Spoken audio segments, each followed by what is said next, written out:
नमस्कार दोस्तों, जय हिंद। मैं निपुण आलम डायलॉग मंच में आप सबका स्वागत करता हूं।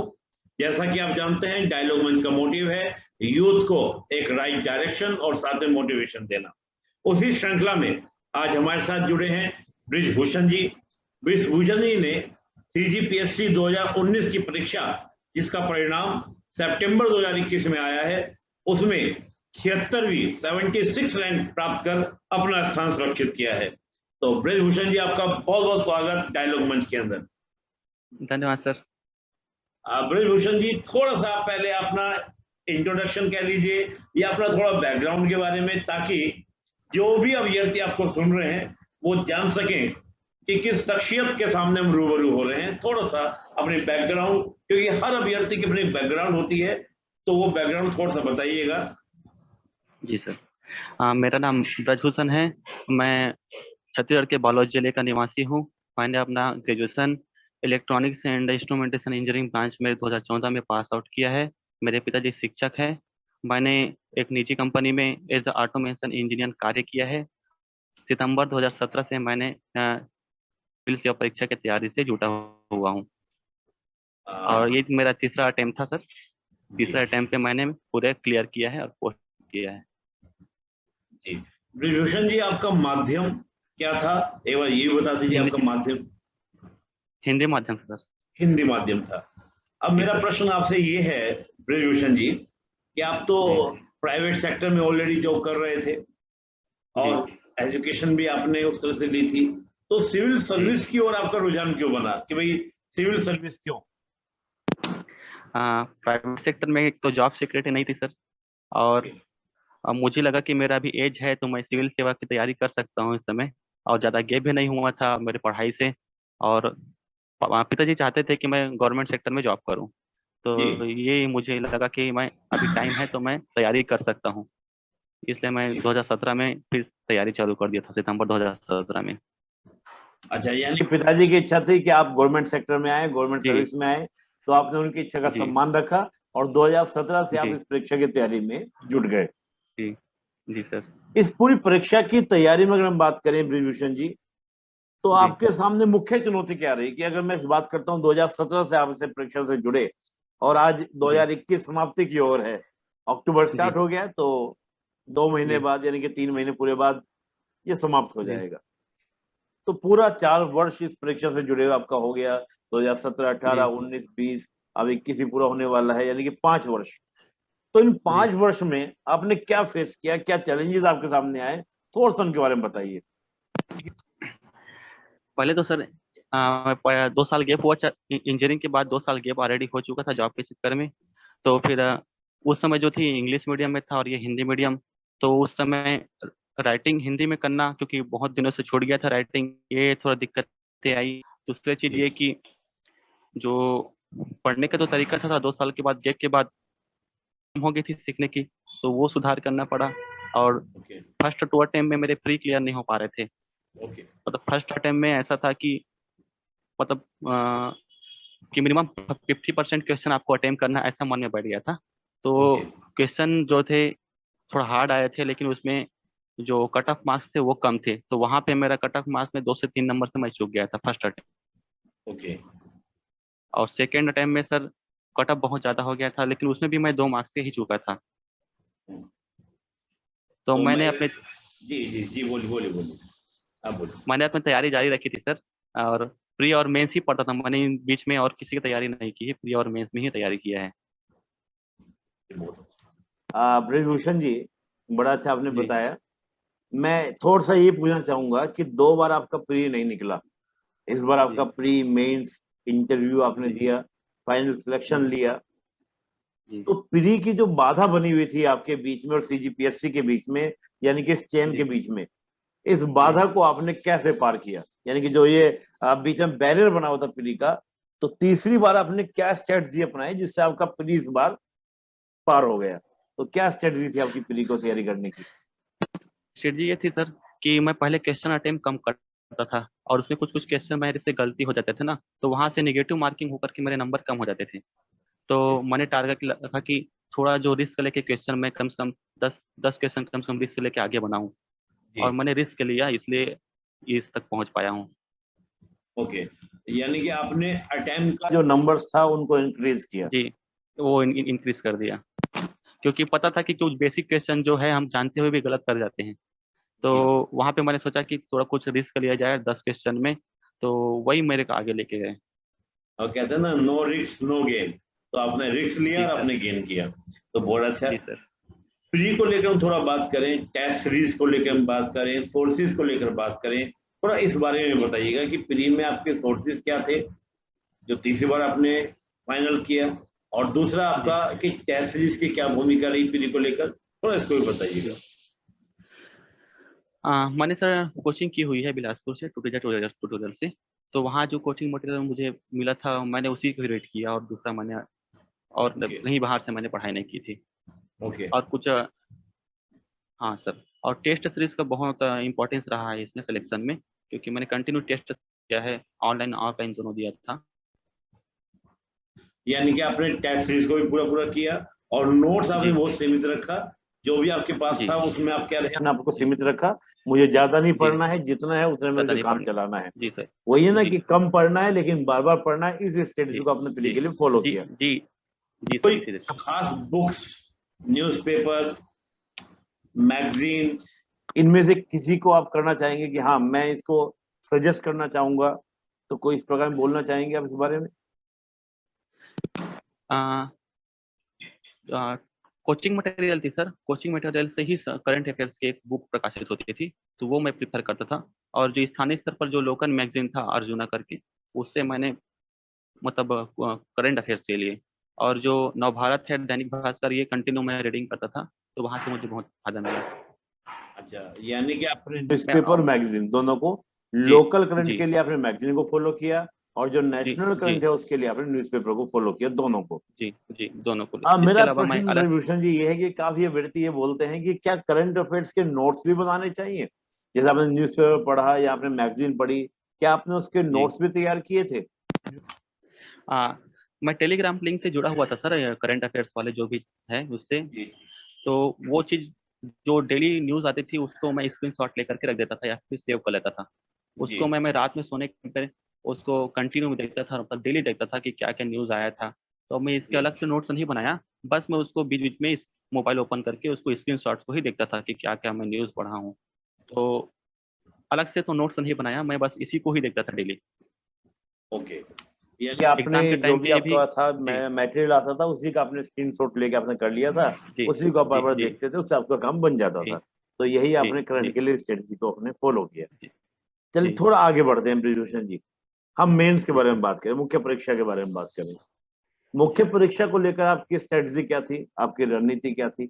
और सबसे बड़ी बात इसलिए मैं पूछ रहा हूँ क्योंकि काफी लंबे समय तक आपने कहा कि चुनौती थी, क्योंकि पहले प्राइवेट सेक्टर में चला गया, जॉब करने चला गया था, फिर जी वापस आके पढ़ाई में मन लगाना, क्योंकि जी पढ़ाई में मन लगाना कहते हैं ना कि बड़ी शिद्दत से मैंने पढ़ने की कोशिश की, और सभी जी आसपास सर। के लोगों ने मुझे कंफ्यूज करने की कोशिश की, मुझको डिस्टर्ब करने की कोशिश की।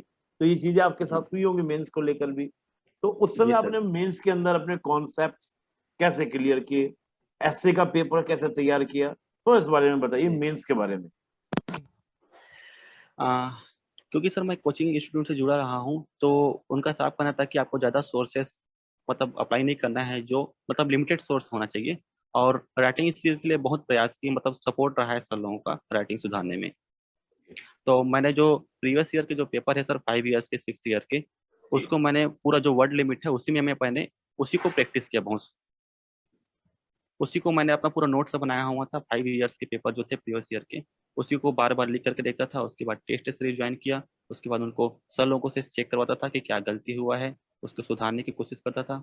और रही बात ऐसे की, तो ऐसे के लिए मैं जो दैनिक भास्कर और नवभारत में आर्टिकल आता है वो पढ़ता था। और कुछ कुछ मैगजीन है सर, उसको मैं ये जैसे योजना मैगजीन है, वहां से अगर टॉपिक मिल जाता है तो वो मैं नोट डाउन कर लेता था कि क्यों ऐसे में अगर कुछ काम आ सकता है तो वो नोट डाउन करता था योजना से। ओके, यानी कि हम ये कहें कि आपने जी जो भी कंटेंट आपको मिला आपने उसको पढ़ा, उसका आपने तैयार जी किया, और सबसे जी बड़ी जो आपकी भूमिका आप बता रहे हैं कि अपने प्रीवियस ईयर के जो पेपर थे उनको आपने जी अच्छे से देखा, उनको आपने जी लिखा, जो भी ऐसे के क्वेश्चंस पहले आए हुए थे। इसके अलावा टेस्ट मैं। सीरीज को आपने खूब अच्छे से दिया, जी और सबसे बड़ी बात क्या था कि आपने मूल्यांकन कराया कि मेरी कहाँ कमी रह गई। और कहा भी जी जाता सर। है ना कि कहाँ कमी रह गई जी देखो और सुधार करो। जी इस स्ट्रैटेजी को आपने फॉलो किया और आपने इस बार ये काम करके दिखाया, आप सक्सेस हुए, सफल हुए। ये कुछ कहना चाह रहे हैं?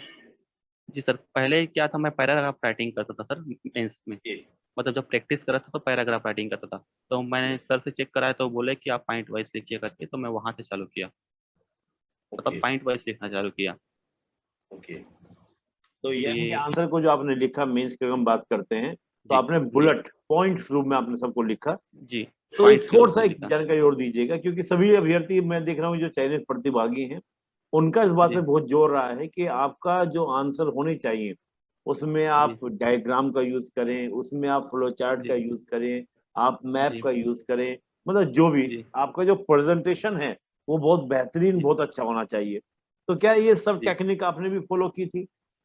जी सर, जियोग्राफी में बोलते हैं कि आपको जो नक्शा वगैरह जो बनाना चाहिए, भूगोलिक जो दृष्टि से क्वेश्चन आ रहा है उसी से। लेकिन मैं बता रहा हूँ सर कि मैंने आज तक एक भी नक्शा नहीं यूज किया है, ना फ्लो चार्ट भी यूज नहीं किया है। अच्छा। मुझे इवन छत्तीसगढ़ का जो नक्शा है वो भी बनाने नहीं आता। मतलब मैं कभी ट्राई ही नहीं किया है। जी। अब मुझे अच्छे मार्क्स मिले हैं उसके, और मतलब वो डायग्राम वगैरह ना बनाने के बाद भी। अब बिल्कुल नई बात आपने बोली, क्योंकि अभी तक जितने भी हम लोग इंटरव्यू ले रहे हैं तो उसमें सभी अभ्यर्थियों का कहना ये था कि जितना ज्यादा आप अपनी कॉपी को सुंदर बनाएं, यानी कि वो जी दिखने में अट्रैक्टिव लगे, और अट्रैक्टिव लगने में कि आप फ्लो चार्ट का यूज करें, आप डायग्राम का यूज करें, पाई चार्ट का यूज करें, मैप का यूज करें, करना चाहिए। लेकिन आपने बिल्कुल कि मैंने नहीं किया। कई तो लोगों मैं ने सजेस्ट किया पूछना था कि चाहता हूँ मैप आपसे, अब मैप मेरा जी बोलिए बोलिए बोलिए, आप बोलिए। कई लोगों का कहना था कि मैप यूज करना चाहिए जियोग्राफी वाले पार्ट में। लेकिन मैंने आज तक कभी ट्राई नहीं किया जियोग्राफी में, और नंबर अच्छे आए हैं लेकिन उसके बाद भी। ओके, चलिए बड़ा अच्छा है कि आपने किया। तो क्या आप जो फ्रेशर हैं उनको भी आप यही सुझाव देना चाहेंगे कि आपको यूज नहीं करना है, कोई जरूरत नहीं आपको यूज करने की, आप नहीं सिंपल ऐसा अपने फ्लो में लिखिए, अपनी भाषा को अच्छा रखिए, उससे आप लिखिए, आपका काम बन जाएगा, आप ये कहना चाहेंगे? नहीं, अगर उनको अगर मैप बनाने में आसानी है तो कोई दिक्कत नहीं है वहां पर। लेकिन नेसेसरी ही नहीं है कि आपको मैप बनाना ही पड़ेगा, ऐसा नहीं है। तो मैं आपसे ये पूछना चाहूंगा, आपने एक तो नकार दिया कि आपको मैप की जरूरत है, आपको तो नहीं थी, आप और लोग कहेंगे कर सकते हैं, वो उनकी अपनी इच्छा जी का विषय है। और कितनी जी ईमानदारी से आपने बोला कि मुझे छत्तीसगढ़ का मैप भी बनाना नहीं आता, ये बड़ी बात है जी कि हम जिस स्टेट से हैं उसका मैप भी नहीं आता, और बड़ी ईमानदारी से इस बात को स्वीकार करना, तो ये बहुत अच्छी जी बात है। काफी कम लोग होते हैं जो अपनी कमियों को इस तरह से स्वीकार कर लेते हैं ओपनली। चलिए बड़ा अच्छा है। अब मैं ये कहूंगा कि आपकी राय में आपको क्या लगता है कि मेंस में क्या मैटर करता है, आपकी भाषा पे पकड़, क्या आपके शब्द अच्छे होने चाहिए, ये मैटर करता है, या आपकी जो वर्ड लिमिट है उस पर आपको फोकस करना चाहिए, या आपकी सेंटेंस फ्रेमिंग आपकी अच्छी होनी चाहिए, या आपका पैराग्राफ कहाँ चेंज करना है, कहाँ पर एंड करना है, कहाँ से उत्तर शुरू करना है, कहाँ पर खत्म करना है, आपकी क्या स्ट्रेटजी? आपने कहा भाई ये चीज तो मैं यूज नहीं करता हूँ, तो फिर आपने क्या जी ऐसा किया है जो आपको अच्छे नंबर मिले? मैंने एक तो पहले बताया सर कि मैं पॉइंट वाइज लिखता हूँ। और जो है एक सब हेडिंग का मैंने बहुत यूज किया है इसमें, कि सब हेडिंग दो और उसको अंडरलाइन करो फिर लिखिए। तो ये स्ट्रेटजी मैं अपनाया हूँ। अच्छा, आपने यानी कि हेडिंग्स को ज्यादा यूज किया और जी सब हेडिंग जी को भी आपने फॉलो किया, उसको यूज करके सब आपने इस हेडिंग, स्ट्रेटजी को हाँ, फॉलो सब हेडिंग नंबरिंग। और स्टार्टिंग में अगर बड़ा क्वेश्चन है तो 2 लाइन की भूमिका, और लास्ट में आंसर खत्म होने के बाद एक कंक्लूजन होना चाहिए, अच्छा, 1 लाइन इसका की। क्या, आपने मान लीजिए हम बात करें बड़े प्रश्न की बात करें, तो जो जी ज्यादा शब्दों में प्रश्न आते हैं, मान लो ऐसे की बात भी करेंगे, लेकिन उससे पहले जो हमारे लॉन्ग क्वेश्चन आते हैं उनके बारे में बात करें, तो जी उनके लिए आपका क्या था कि बॉडी में ज्यादा में कंटेंट होना चाहिए, इंट्रोडक्शन में ज्यादा कंटेंट होना चाहिए, या कंक्लूजन में ज्यादा कंटेंट होना चाहिए, कितने पैरा बनना चाहिए, थोड़ा सा बताएंगे आप हम बड़े क्वेश्चन के लिए, जो लॉन्ग क्वेश्चन होते हैं उनके लिए? इसमें 2 लाइन, लॉन्ग क्वेश्चन के 2 लाइन में भूमिका लिखता था सर मैं। उसके बाद जो भी कंटेंट पॉइंट वाइज सब हेडिंग के साथ लिखता था, और लास्ट में फिर 2 लाइन का ही कंक्लूजन। अच्छा, लास्ट में आप कह रहे हैं कि 2 लाइन की, 2 से 3 लाइन की आपकी भूमिका बनाए, और लास्ट में आपका जी जो कंक्लूजन है वो भी आपका 2-3 लाइन जी में होना चाहिए, बाकी आपका पूरा जी बॉडी में, यानी कि जो उसकी पूरा जी अन्य पार्ट्स हैं उन पर आपको फोकस ज्यादा हाँ, करना वो चाहिए। ज़्यादा। जी, उसमें मैं पूछना चाहूंगा कि आपने बड़े पैराग्राफ का यूज किया या छोटे पैराग्राफ का यूज किया? तो छोटे पैराग्राफ का यूज़ किया है। मतलब पॉइंट ज़्यादा आना चाहिए, सब हेडिंग ज़्यादा आना चाहिए, और पैराग्राफ मैंने छोटा रखा है सर। अच्छा, यानी कि आपने पैरा छोटे रखे और आपके सब पॉइंट्स आने चाहिए, सब हेडिंग्स आने चाहिए, इस जी। पर आपकी स्ट्रेटजी जी। पूरी रही। जी। चलिए बहुत बहुत अच्छा। एक बात और मैं पूछूंगा ब्रजभूषण जी आपसे, आपका अगर मेंस के सोर्सेज की बात करें, जैसे आपने प्री में तो कह जी। दिया कि भाई मैं तो बहुत ही लिमिट रहा और जी। नोट्स के भरोसे में रहा, मेंस जी। में भी आपकी सेम ये स्ट्रेटजी थी या मेंस में कुछ आपने और टेक्स्ट बुक कुछ और पढ़ा एक्स्ट्रा? नहीं सर, मेंस की जो बुक आती है कोचिंग से, वो मैंने वही रीड की है। और इसमें जो सिलेबस के अकॉर्डिंग जो मुझे लगता है कि न्यूज़पेपर डेली रीड करता था, नवभारत हो या दैनिक भास्कर हो, तो वहाँ से जो मुझे लगता था कि ये मेरे आंसर में फिट हो सकता है, तो करंट के हिसाब से मैंने वो नोट्स तैयार कर लिया था कि मैं न्यूज़पेपर में क्या आया है आज, वो अगर मैं कहीं पे रिलेट हो बस से, तो वो मैं नोट डाउन करता था और इसको मैं आंसर में लिखता था। ओके, यानी कि आपने करंट के मैं कह सकते हैं मेंस के लिए जी। आपने करंट जी। के लिए नोट्स बनाए, मेंस के लिए उसको आप नोट डाउन कर करंट के लेते लिए। हुए अगर जी। ऐसा कुछ आएगा, जी। ऐसे में कहीं भी आएगा जी। तो उसको मैं यूज करूंगा, जी। इस्तेमाल। जी। जी। अ, अगर हम बात करें ब्रजभूषण जी कि जो एस्से की हम बात करते हैं, तो क्या एस्से के अंदर आपने करंट यानी कि समसामयिक की जो विषय या आपने जो चीजें पढ़ी, जी। न्यूज़ पढ़ी, क्या जी। उसके भी जी। इनपुट आपने शामिल किए थे अपने एस्से के अंदर जी सर, करंट बिल्कुल। के? जी सर, जी सर, पूरा करंट को ही मैंने रिलेट करके ही लिखा था इससे। निबंध को लेकर आपकी स्ट्रेटजी क्या थी? किस तरह से आपने निबंध को लिखा? क्या निबंध के लिए आप पहले से कोई टॉपिक तैयार किए थे? मैं 2-3 चीजें एक साथ पूछ लेता हूँ ताकि आपको बताने में आसानी रहे। जी। अक्सर ये जी। देखा गया है कि अभ्यर्थी जो हैं, वो निबंध के कुछ जी। 10-15 पॉइंट तैयार कर लेते हैं कि मान लो अगर वीमेन एम्पावरमेंट के ऊपर आया तो मैं शुरुआत ऐसे करूंगा, एंड ऐसे करूंगा, ये लाइन से स्टार्ट करूंगा, ये लाइन पर एंड करूंगा।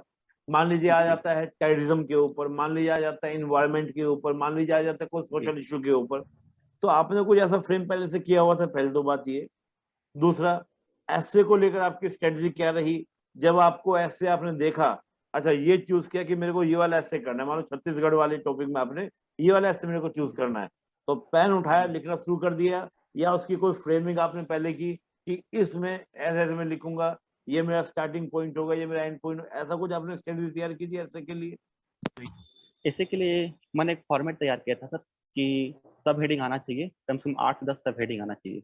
तो मैं ओके, मुझे लगता था कि ये आ सकता है, ऐसे आ सकता है, तो उसमें मैंने रफ कर लिया था जी, कि ये हेडिंग आना चाहिए और उसका मैंने सिनॉप्सिस तैयार किया था जब पढ़ रहा था इसी के बारे में, तो कि इसके ओके, अंदर क्या-क्या लिखना है ऐसा करके। तो सब अलग-अलग टॉपिक का ऐसा मैंने डिज़ाइन करके रखा था और मेन पेपर में जब लिखने से पहले मैं एक फॉर्मेट तैयार किया था कि क्या-क्या लिखना है, इसके अंदर क्या-क्या लिख हो सकता है।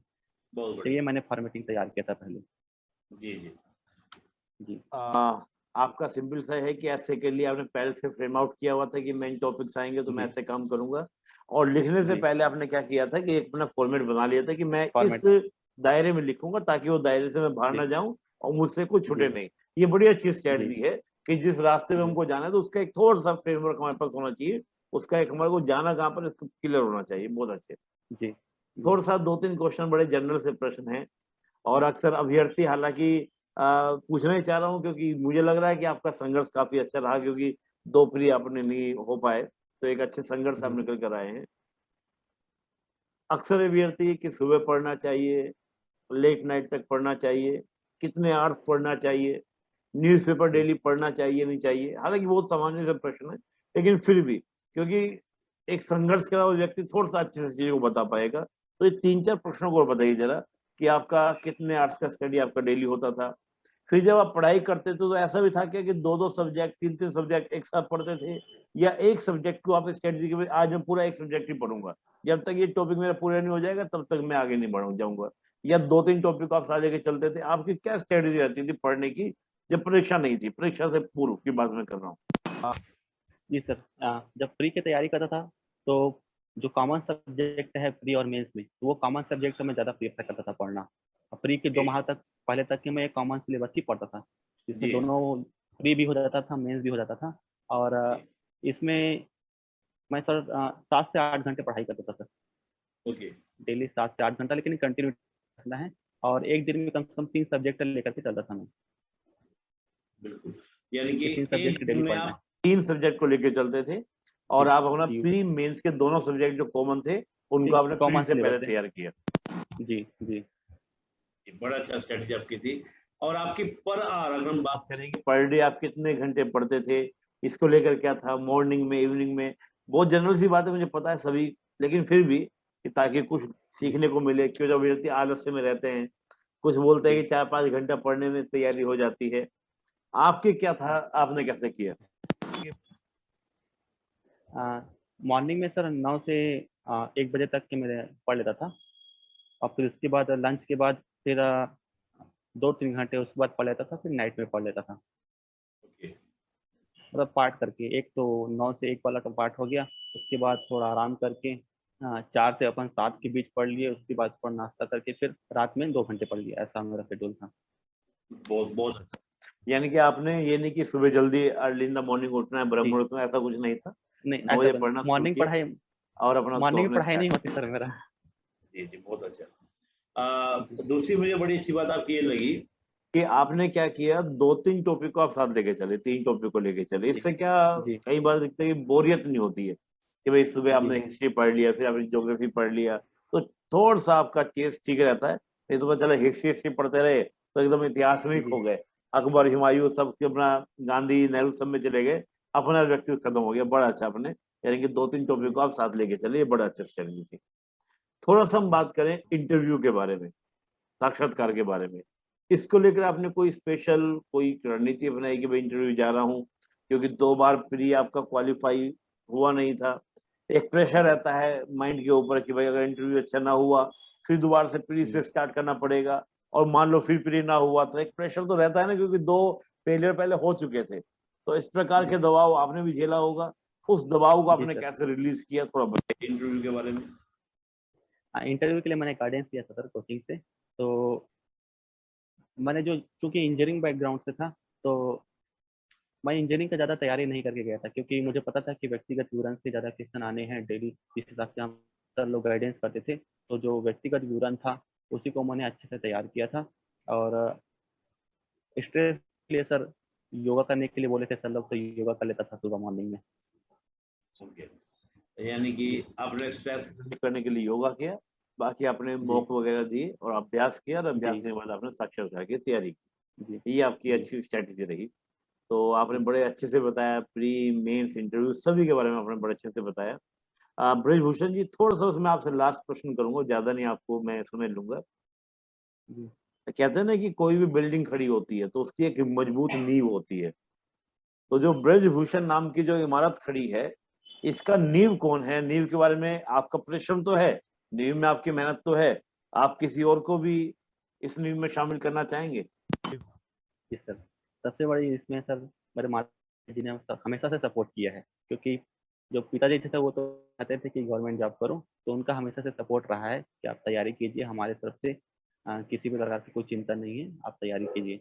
दूसरा सपोर्ट रहा है सर, जो मेरे शिक्षक हैं, उन्होंने हमेशा सपोर्टिव रहा है, मतलब हमेशा, मतलब मेरे सपोर्ट किया है, और मेरे राइटिंग स्किल में, मतलब मेंस में सुधार करने के लिए उन्होंने हमेशा सहयोग किया है।